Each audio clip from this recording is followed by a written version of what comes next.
Let's talk some Friday racing at Santa Anita. We're going to look at Friday, January the 12th. I thought the Friday card was pretty intriguing. I actually want to take a look at races 1, 3, 5, 7, and 9. We'll go for all the odd races on Friday as we look at the classic meet at Santa Anita.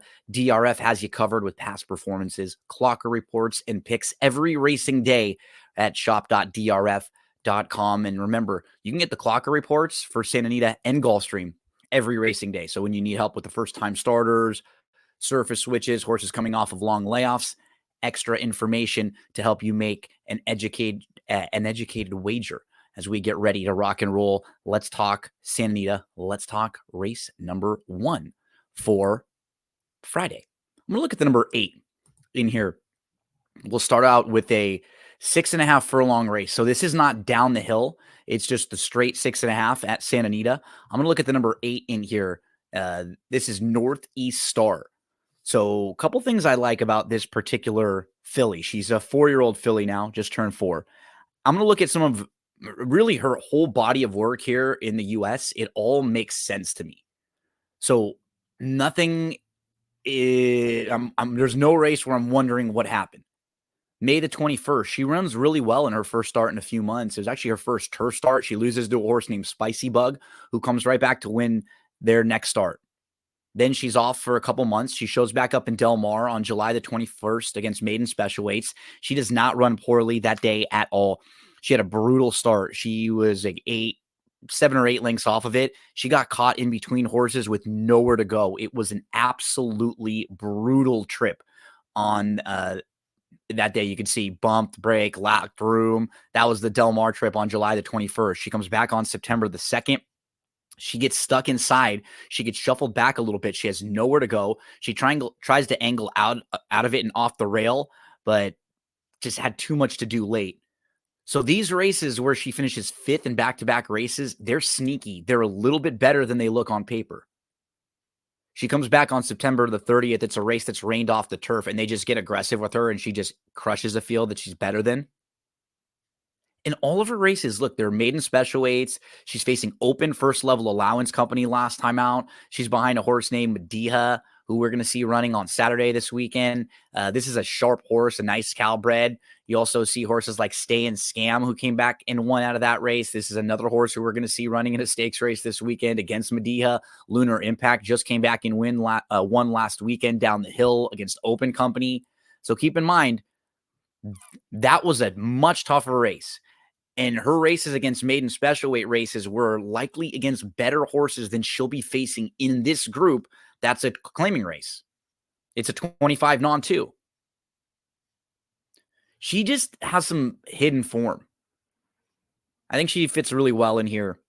She was only beaten 2 lengths in her debut in a field of 14. You go through every race in her career now. They all make sense.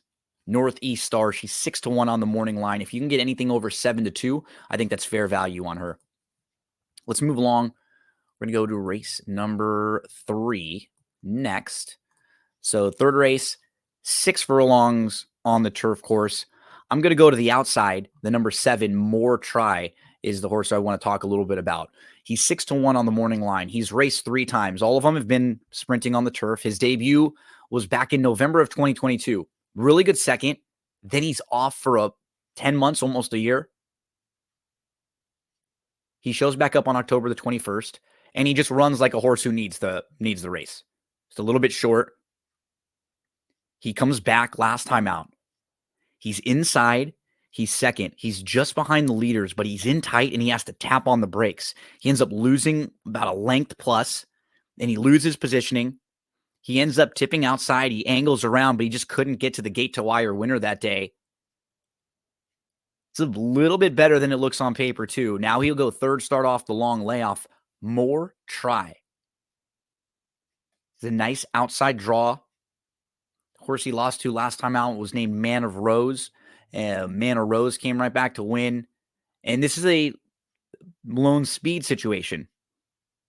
In this particular race, I don't think there will be a lone speed horse. It looks like you have Thank You Honey, who's shown speed going longer, and then you have a couple of these pressers. I feel like More Try can be right there with the early leaders from the outside. But if they want to sit off, there can be options for more try. Anything 4 and above is fair value there for me. Moving to race number 5 here. And I'm going to look at the number 8, Explosively. So this is a dirt race for maiden. This is like a high-level maiden claiming race here.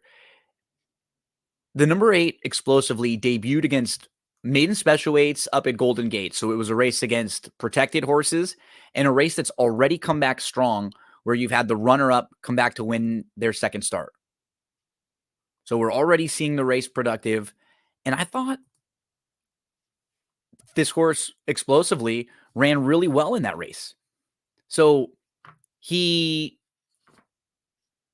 early on was far back in the race. There was a field of 10. He was 7th, maybe 4 or 5 lengths off. He moved into some traffic, though, and he had nowhere to go, so he has to back up. He pushes through again, full of run, in really tight. He gets off the rail. He shows some good late energy in between horses. He really ran in some spots, and you could see there was ability there. And that was against maiden specials. Now he drops. He gets more distance, and he gets Lasix for the first time. He got action in that debut. Seeing the way this race could shape up, we know he can pass horses and come from off the pace. I'm thinking that Tepalo, Sharpzano, both showing speed. Gavia probably showing some speed as well. So Explosively, 10-1 on the morning line. Could get a really nice trip in here in what could be a softer spot. Horse has some foundation. Could be better at 7 furlongs. We're looking at Explosively, number 8. Let's move to race number 7. This one's a mile on the turf. It's a 50 starter allowance. I'm going to look at the number 4 in here, Strange Addiction. So this filly last race on December 31st, just a few weeks ago. And in that race, she finished 4th. The winner of that race was a 3-5 favorite. And Strange Addiction was a step slow early, was last of 9, was about 6 lengths off, and then moved inside with really nice energy, just about 2 lengths off, but there was no room.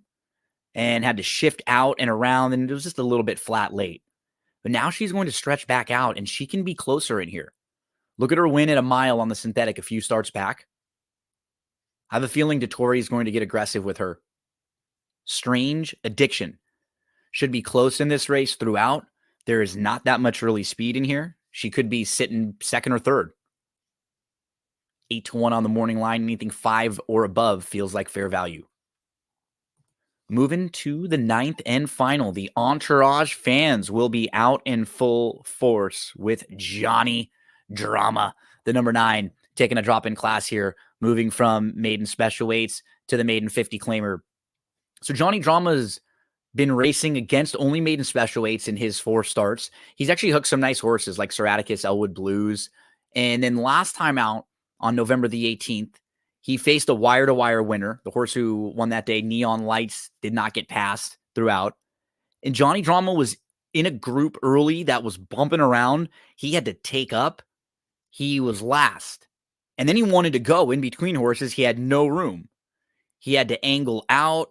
He got caught in a bad spot. He really had a nice stride late before wrapping up for 4th, and he was chasing a lone speed winner that day. I think there's more here with Johnny Drama. Give him a shot, dropping in for a softer spot here. He'll get a little more distance to work with. I think Johnny Drama makes a lot of sense. I had him around 5-1. He's 8-1 on the morning line.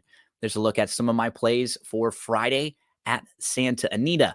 Friday, Saturday, Sunday, and Monday racing this week. So we'll be helping you out and giving some analysis for each of those days. Remember, they have those free contests this weekend, Saturday and Sunday. They're called the Pick'em contest, pick'em.santanita.com, totally free to enter, $500 to the winner. And their combinations of horse racing props and their sports prop questions as well. All throughout the meet, DRF has you covered with past performances, clocker reports, picks, clocker reports for every racing day at Gulfstream Park and at Santa Anita. Good luck on Friday. We'll be back with another video for Saturday. We'll talk a little bit about the Coast to Coast Pick 5 races for Saturday. Remember, that's every Saturday and Sunday now, that Coast to Coast Pick 5. It's just a 15% low takeout with a $1 based wager. Good luck on Friday at Santa Anita.